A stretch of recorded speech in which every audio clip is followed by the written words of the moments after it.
Nakakatuwa naman tong drawing ng 7-year-old son ko. So, eto yung wish niya. Ipapakita ko sa inyo mga ma. Magka-camping daw kami. So, eto na nga. Gusto ko to, manifesting may car daw kami. So, dito sa ibaba ng bundok, ipapark yung car namin.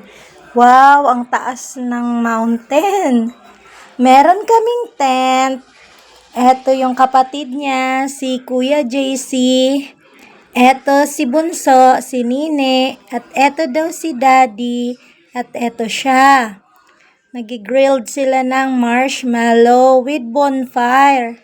Dahil daw pagod si Mami, merong upuan si Mami. Ako ba to? Oh, eto si Mami. Nakakatuwa at may araw daw kasi umaga pa lang andun na kami. So hanggang gabi daw kami dyan.